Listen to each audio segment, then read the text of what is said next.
Fala, gurizada! Tudo beleza? Tudo certinho com vocês? Primeiramente, muito obrigado pela audiência de todos aí, pelos comentários, pela participação e tudo mais. É por causa disso que o canal segue aí. A gente busca aí sempre compartilhar essa paixão maluca aí por carros antigos, carros velhos e tudo mais. E hoje vou fazer um vídeo aí dando dicas de como comprar um Vectra de qualidade, tá? São dicas básicas, mas são bastante importantes. O pessoal me pergunta muito isso lá no Instagram. Aproveitando, se tu não me segue, é @RafaelTDS.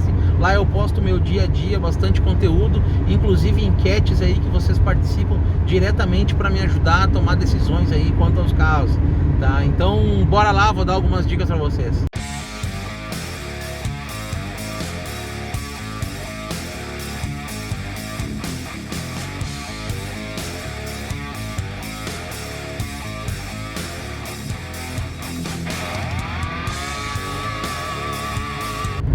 Gurizada, assim ó, eu recebo bastante pedido aí de Rafa, me diz aí como que eu compro um Vectra bom, tá? Cara, em primeiro lugar, não existe mágica, né? Carro antigo, carro velho, tudo tem um percentual de sorte e um percentual de procedência. Eu diria que 80% é procedência, 20% é sorte, tá? Mas a primeira dica que eu dou é: não vai não vai afobado. Pesquisa bastante, não sai na rua olhando qualquer tipo de carro. Estabelece alguns critérios, como por exemplo, eu vou atrás de um Vectra A, CD ou GLS.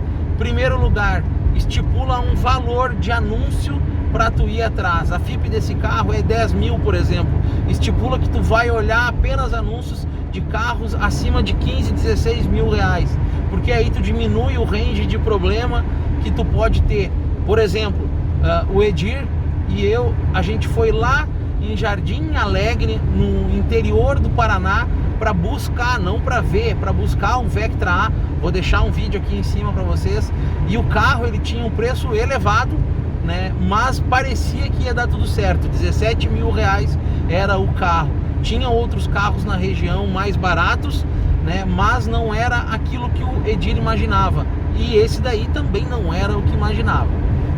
Então assim, estabelece um critério, valor, bota aí, vamos colocar aí um valor médio, 16 mil reais, obviamente, dependendo da região do país, mas adiciona esse critério, 50% no mínimo acima da FIP, para tu eliminar os carros já antes de ver os anúncios. Não sai olhando qualquer carro. Segundo, se tu tem algum conhecido, se tu participa de algum grupo, grupo de Facebook principalmente, fica de olho nos anúncios nesses grupos de carros. Por exemplo, eu quero procurar um Vectra B ali de 96 a 99, digamos. Entra em grupos do Facebook, dá uma analisada, vê o que o pessoal está oferecendo. Isso daí geralmente é muito bom, porque são carros que já tem uma certa procedência. Não estou dizendo que isso é regra, mas isso facilita bastante, já te dá um norte, né, para tu começar a fazer um filtro, né? Segundo lugar, terceiro lugar, quando tu já encontrou o carro que tu quer,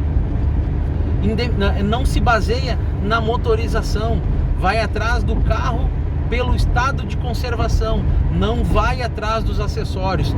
Eu quero um Vectra 99 2.2 16 válvulas com teto solar automático. Show de bola, joia. Procura esse carro, analisa bastante, não cai na história daquelas pessoas que te contam: Vectra 16 válvulas é problemático. Cara, qualquer carro é problemático.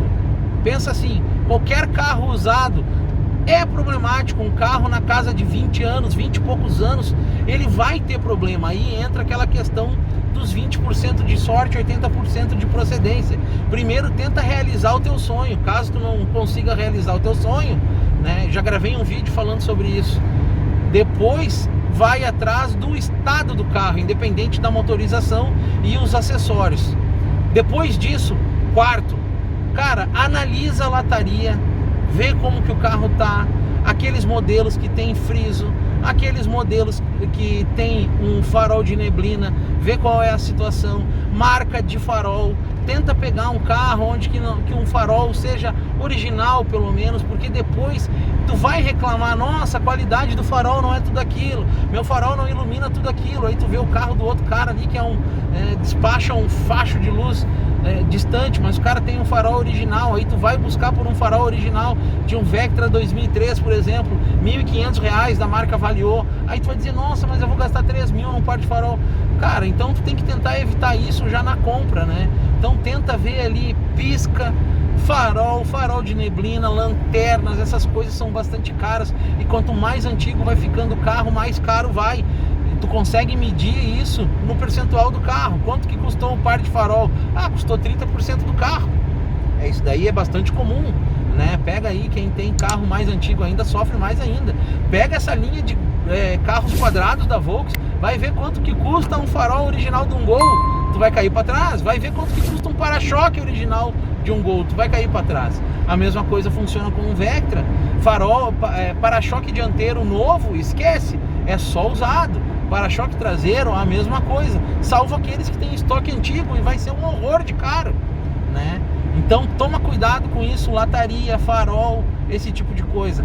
Para-brisa, ok, vidros assim, ok, em algum momento pode ter sido substituído, né? Tenta averiguar se o carro não foi batido, aonde que tenha quebrado esse tipo de vidro, mas isso não desmerece o carro, mas tem que ficar atento, né?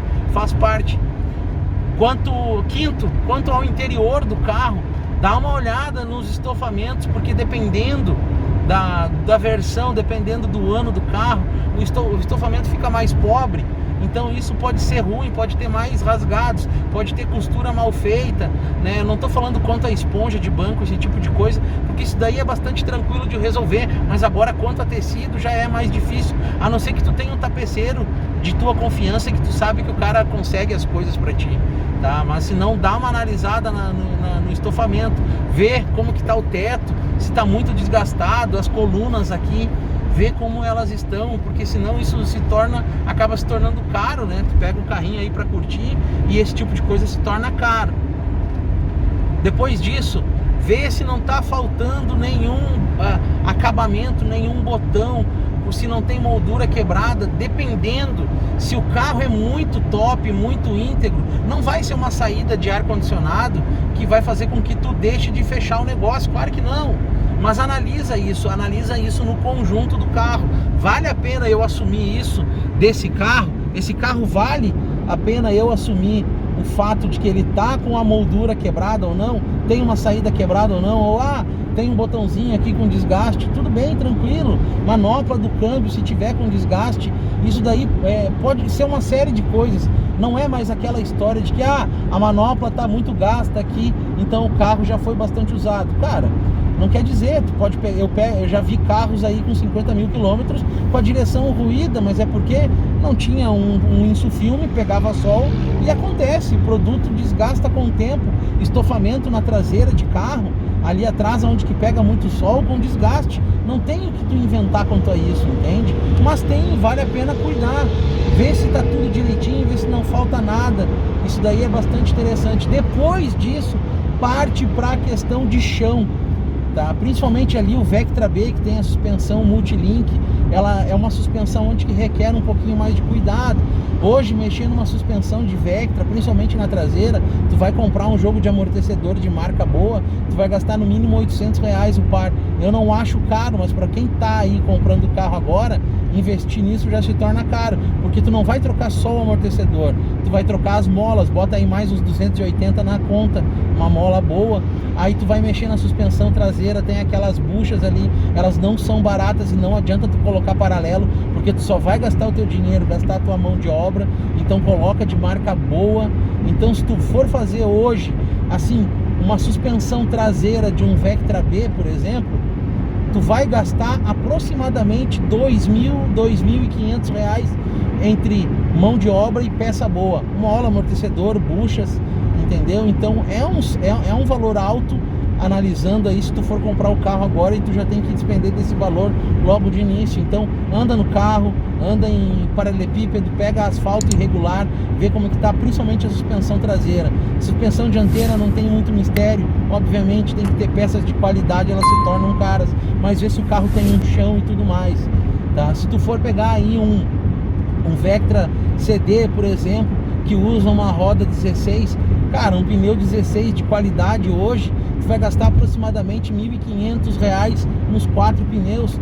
Então não custa nada tu ver ou tentar negociar aí com o proprietário um jogo de pneus, um desconto, algo do tipo no carro, caso o carro esteja muito ruim de pneus. Mas aí entra um critério meu, tá? Mas eu vou deixar como dica. Se o cara tem um carro desses e ele tá te prometendo que ele é um carro extremamente bem cuidado, que é um carro de procedência, e ele não tiver pelo menos os 4 pneus em ótimo estado, de seminovo para menos, cara, não acredita. Não é um carro de procedência. Porque se um carro de procedência desse tipo, o cara vai estar com 4 pneus de, assim, ó, de seminovos para menos, tá? Porque senão, o que ele quer se livrar, ele não quer gastar em pneu, esse tipo de coisa. Então aí tu já pode imaginar que muitas coisas a mais precisarão ser feitas no carro. Então cuida disso, tá? Dá uma olhadinha nisso. Mecânica, finalmente a mecânica, independente da versão que tu for comprar, seja ela de primeira geração ali, um CD, um GLS de 94 a 96, né? Se atenta a algumas coisas. Vazamento, o ideal seria não ter, mas se o carro não está fumando, por exemplo, se ele tem pequeno vazamento na tampa, algo do tipo, isso não vai determinar que tu vai fechar o negócio ou não. Isso mostra o cuidado do dono com o carro, óbvio, tá? Mas vê bem, analisa bem a parte elétrica no cofre, se não tá chacoalhado, se não tem muito fio, liga aqui, liga ali. Olha só, eu tenho um botãozinho aqui que liga não sei o que da ventoinha. Cara, já vai com uma certa suspeita, entendeu? Vê como que tá o sistema de arrefecimento, vê se tá limpo, vê se usa um fluido, né? Se o cara usa água, isso daí não é boa coisa, tá? Não é boa coisa, não mostra aquele cuidado com o carro, né? Rafael, mas tu tá rodando com água no Monza? Sim, eu tô rodando, mas eu conheço, eu sei o porquê que eu estou rodando, porque a minha bomba d'água está com problema e eu preciso trocar, então não faz sentido eu trocar por um fluido novo. Aí eu troco o fluido, vai aparecer um vazamento no radiador, aí vai queimar a junta do cabeçote, algo do tipo, porque querendo ou não, tu imagina, o motor funciona de uma temperatura diferente, pode ser que alguma vez ele já tenha aquecido, e aí vai queimar a junta, eu vou perder meu fluido. Então, melhor assim, mas isso sou eu conheço. Agora tu pega um carro de um desconhecido, tenta ver se ele tá com uma termostática funcionando, se o arrefecimento tá em dia, é o mínimo, entende? É o mínimo. Senão tu vai ter uma dor de cabeça. Os carros 16 válvulas, por exemplo, um 2.2 16 válvulas, um 2.0 16 válvulas, vê quando que foi trocado correia, tensor, liga o carro frio, tenta escutar barulho, né? Analisa isso, faz teste, leva para andar na cidade, liga ar-condicionado, roda com o ar-condicionado ligado, sabe? Faz esses testes assim, vê quais são as condições do carro, independente do que o dono está dizendo, né? Porque a gente sabe que tem muita gente, infelizmente, que quando quer vender o carro, ela anuncia qualquer coisa, ela diz que o carro dela é o mais novo, ela sempre vai dizer que o carro dela é o mais novo, e não funciona assim. Infelizmente a gente lida com pessoas desonestas.